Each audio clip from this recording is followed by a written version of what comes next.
Fala galera, estamos aqui com mais um vídeo e no vídeo de hoje iremos tratar da primeira lei da termodinâmica.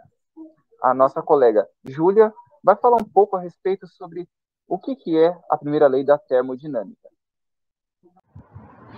Primeira lei da termodinâmica. A primeira lei da termodinâmica, ou lei da conservação de energia, diz que todo calor transferido para um sistema termodinâmico isolado pode ser parcialmente convertido em variação da energia interna do gás, bem como em trabalho termodinâmico.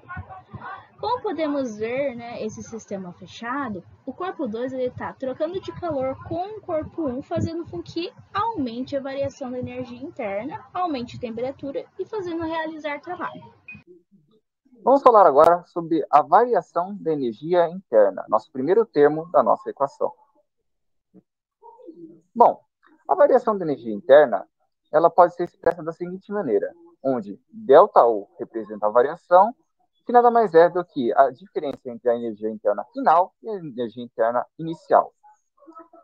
Esse termo pode ser também expresso por meio dessa equação, onde a variação da minha energia interna vai ser igual a 3 sobre 2 vezes o número de moléculas ali presente no nosso sistema, vezes a constante dos gases, vezes a minha variação da nossa temperatura.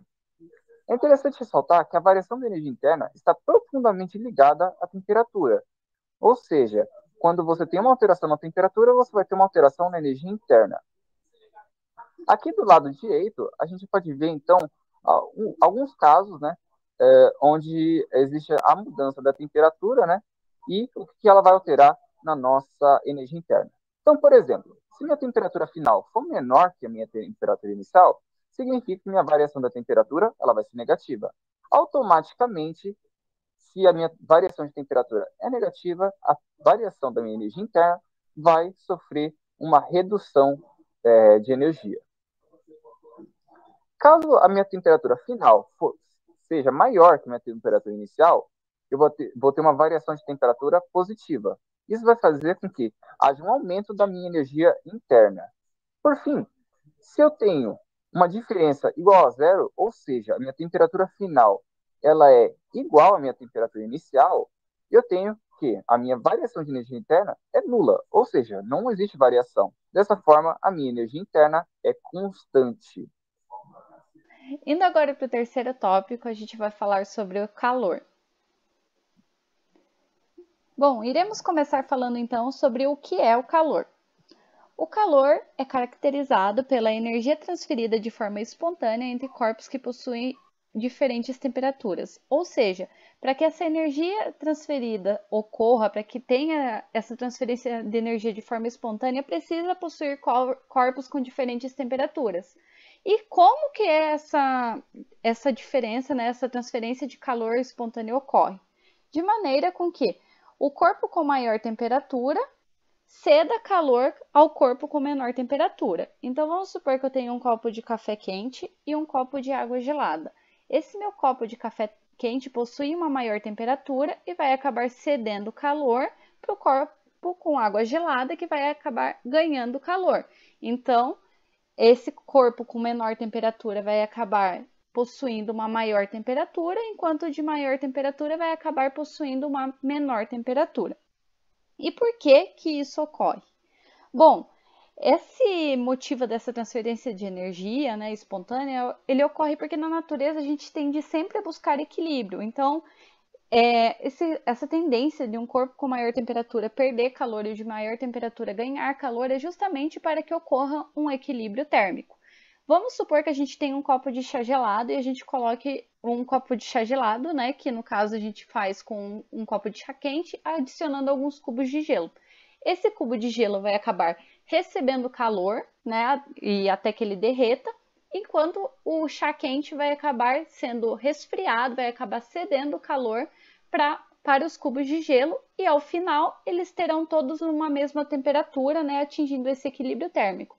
Onde a gente pode ver isso também é num copo de café com leite. A gente tem o café quente, adiciona o leite gelado e a gente tem aquela mistura de café com leite numa mesma temperatura, já que atingiu o equilíbrio térmico. Agora, como que isso ocorre, né? Como que esse equilíbrio térmico ocorre? Como que essa transferência de energia espontânea ocorre? É através de uma relação. E essa relação é dada pelo calor versus temperatura. E a gente consegue ver isso através da equação Q é igual a M vezes C vezes variação de temperatura, onde Q é a quantidade de calor, o M é a massa, o C é o calor específico e o ΔT, né, é a variação de temperatura. O Q, então, é toda a quantidade de energia que entra, que eu estou recebendo ou estou cedendo para o meu sistema. E a variação de temperatura está relacionada com essa quantidade de energia. Por quê? Porque quando eu adiciono calor em um sistema, o grau de agitação das moléculas desse sistema vai aumentar e a temperatura está justamente atrelada com o grau de agitação das moléculas ou das partículas. Agora a gente vai ver isso mais especificamente. Bom, vamos ver o que isso significa. Quando o sistema ganha calor, o que acontece? O meu Q, que é a minha quantidade de calor, ele vai ser maior do que zero, ele vai ser positivo. Então, como a gente consegue ver por esses termômetros, quando o meu Q é maior que zero, ele está recebendo calor, ele está colocando calor dentro desse sistema, note que as minhas moléculas passam a ficar cada vez mais agitadas. E conforme elas ficam cada vez mais agitadas, maior vai ser a temperatura dentro desse sistema. Já quando o meu sistema vai perdendo calor, ele vai cedendo calor, como é o caso do copo de café que cede calor para o copo de água gelada, a gente vai ter que a quantidade de calor nesse sistema vai ser menor do que zero. Ele está sendo uma quantidade de calor negativa, pois está perdendo calor. Então, o que vai ocorrer é que as minhas moléculas que estavam agitadas por conta de uma maior temperatura, por conta de uma maior quantidade de calor, elas vão cedendo calor e, por consequência, vão ficando cada vez menos agitadas e sua temperatura vai caindo.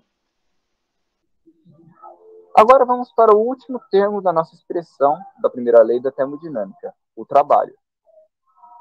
Galera, o trabalho ele está relacionado, né, ao nosso volume, onde o trabalho ele é diretamente proporcional ao nosso volume. Podemos ver isso por meio dessa expressão. O trabalho, galera, por ele estar relacionado ao nosso volume, quando a gente tem uma alteração no volume, a gente acaba tendo, então, uma alteração no trabalho. Por exemplo, neste caso aqui, a gente tem, né, podemos imaginar uma caixa, né? Essa caixa, ela contém um gás, que se encontra em estado inicial de seu volume, e em cima desse gás nós temos um êmbolo, né? Ao realizar uma força sobre esse êmbolo, comprimindo o gás e automaticamente reduzindo seu volume, dessa forma realizando trabalho sobre o gás, nós temos que meu volume final ele é menor que meu volume inicial. Dessa forma, a gente tem uma variação de volume negativa. Com uma variação de volume negativa, a gente acaba tendo um trabalho negativo, né? E isso vai influenciar diretamente a nossa expressão. Um segundo caso é que meu volume final, né, ele seja maior que o meu volume inicial. Por exemplo, né, imagine que o gás aqui ele sofreu uma expansão, né, houve alguma mudança no gás e ele acabou expandindo, ou seja, tendo um aumento de seu volume. Dessa forma, o gás, né, ele realizou o trabalho sobre o êmbolo. Dessa forma, eu tenho, então, uma variação de volume positiva, o que vai, né, obviamente, influenciar diretamente no trabalho, que agora também se torna positivo. Por fim, a gente tem uma situação onde meu volume não se altera. Quando não há uma alteração do volume, a gente acaba tendo uma variação de volume igual a zero. Dessa forma, o trabalho também será igual a zero. Ou seja, a única coisa que irá fazer com que a minha energia interna seja alterada é o calor que vimos anteriormente. A primeira lei da termodinâmica diz que a variação de energia interna de um sistema é igual à transferência de calor resultante para dentro e para fora do sistema menos o trabalho resultante realizado no sistema. A primeira lei da termodinâmica ela é usada para medir a energia recebida em forma de calor por esse sistema fechado. Essa energia ela pode ser transformada em calor ou em trabalho de acordo com o tipo de transformação sofrida por um fluido.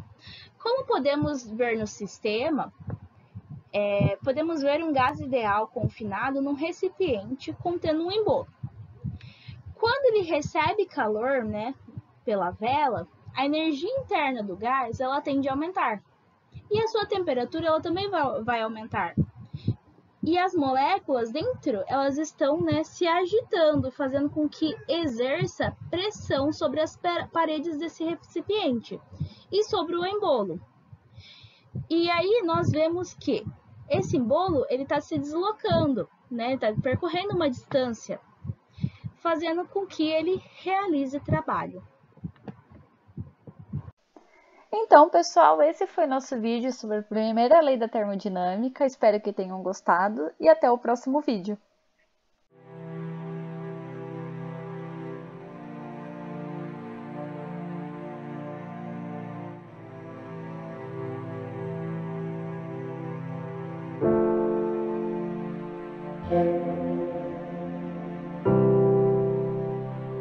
Thank you.